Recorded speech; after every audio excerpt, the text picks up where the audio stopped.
Okay, time for the lesson video this morning. Numbers 14, 11 through 24 is the passage. The title in the book is Rebellion and Judgment. The rebellion really is in verses 1 through 10. That's where it's most powerfully described. And so I would definitely start there. I'm just going to run through a couple realities from those 10 verses. Number one, they never once mentioned the promises of God.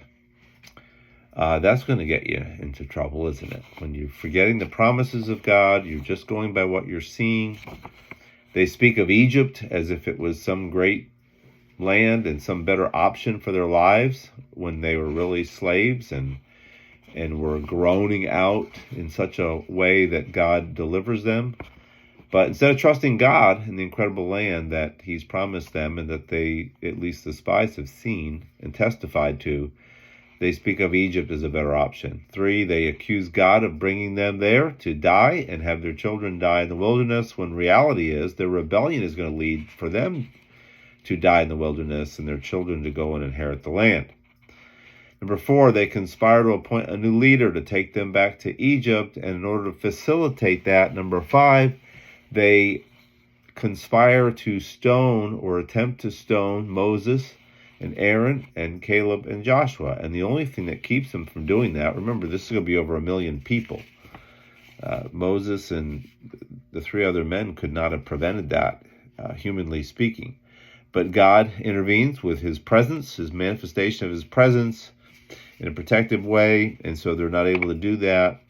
And if they would just have trusted him, who's demonstrated to them his power throughout, they wouldn't have any problem defeating the giants of the land. So I think we also need to make an application here. I know it's not the same level, but our anxiety and our fears are a form of rebellion to God. It's certainly a rejection of his power, a lack of faith in his power and his presence and his love for us. So you can make some applications there. The bottom of page 50, first column, makes a good connection between them seeing so many of God's miraculous works and yet denying him, and how the same thing happened with Jesus. When Jesus was on the earth and they saw all his wonderful works, his miracles that kept demonstrating to them that he was God, and yet they rejected him. Just a couple verses on that. Matthew 11:20, then he began to denounce the cities where most of his mighty works had been done, because they did not repent. The very next verse, I'm not going to quote it, but the very next verse says, if these other cities, I think Bethsaida and Chorazin, something like that, had seen, or if Sodom and Gomorrah had seen these mighty works, they would have repented. John 5:36 says, but the testimony that I have is greater than that of John. For the works that the Father has given me to accomplish, the very works that I'm doing, bear witness about me that the Father has sent me. So Jesus makes it clear that his miracles were abundant proof of who he was and that the Father had sent him. And so we see the same thing happening both in early stage of Israel's history and then, of course, later in the time of Christ. Verse 12 in this passage to me is startling. The translation destroyed in the CSV is better translated disinherit. God is threatening to disinherit Israel and start over. Now, in one sense, it's startling because it seems like he's suggesting that he would actually turn away from the unconditional covenant of Abraham. But the reality is, if he started over with Moses, he'd still be bringing the people out from the loins of Abraham. However, it's still an incredible statement. They simply would have been coming through the tribe of Levi rather than the tribe of Judah. But it really just demonstrates how serious and how powerful God's wrath was at this point in regards to how he felt about what was happening. And then we see this incredible intercession. If I'm actually just titling the passage of verses 11 through 24, I'd be emphasizing intercession, love, grace, and intercession, because that's what we really see in this passage.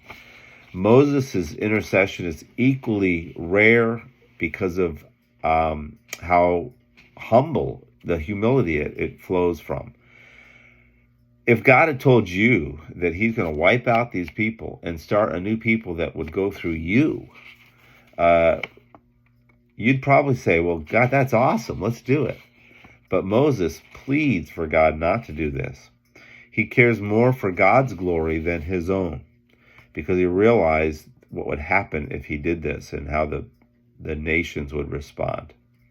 Now, the fact that God pardons them doesn't mean he's not going to judge them, and they'll eventually die in the wilderness. So you might wonder, well, what is going on here in verses 15 and 16? Moses says if you do this, if you kill these people, then the nations are going to make the mistaken interpretation that you're not as powerful as their God. But God does destroy the people. He just does it over time. And so that's the key. God is pardoning in the sense of not going to bring about his judgment immediately, as the verse says, depending on what translation you're using. Where do I have that written down? As one man. The ESV says that, if you kill them as one man. The CSV, and I'm trying to find it, I can't find where I wrote that down because I don't have that tucked in my head. If you kill them all at once with a single blow, that's the phrase, with a single blow. The nations would see that and say, wow, he didn't accomplish what he set out to do. The fact that they slowly die after 40 years in the wilderness isn't going to have the same impact. So God grants a forgiveness in the sense of he's going to forgive their sin as far as not bringing immediate judgment upon it, but there are consequences to their sin. And so that leads to the discussion question on page 55. Since God is willing to grant forgiveness for our sin, why do you think he does not remove the consequences as well? Now, I'm not going to give you all the reasons that come into my mind. I think you just need to ponder that as a teacher and get good responses, or get responses from this, because there should be obvious reasons why he doesn't take away all the consequences. I'll just give you one thought. How would people live? How would Christians even live if they knew that God's going to forgive all their sin, which he does? He's paid for all of our sin, the penalty of our sin, but there are no consequences. You might be thinking, well, it wouldn't matter. We're still going to live for God. We're going to still do everything for God. And I'm not saying that there wouldn't be. Certainly we have the Spirit of God inside of us. We want to live for him. But I do. I do think about, if I sin this way, I'm hindering the Spirit of God in my life. And what kind of chastisement might I get? Yes, I'm forgiven. My sins are forgiven, but God will bring consequences. And that motivates me in part, not fully, but in part, is part of the motivation for living for God. It's not the only motivation. It may not be the number one motivation, but it certainly is. Now, I think there's a lot of other things that should be brought up here, and I hope that you'll flush that out with your group. There's a lot more that could be said about this passage, but I'm going to just leave it at that this morning. I hope you have a great class. Hope to see you on Sunday, and have a great day.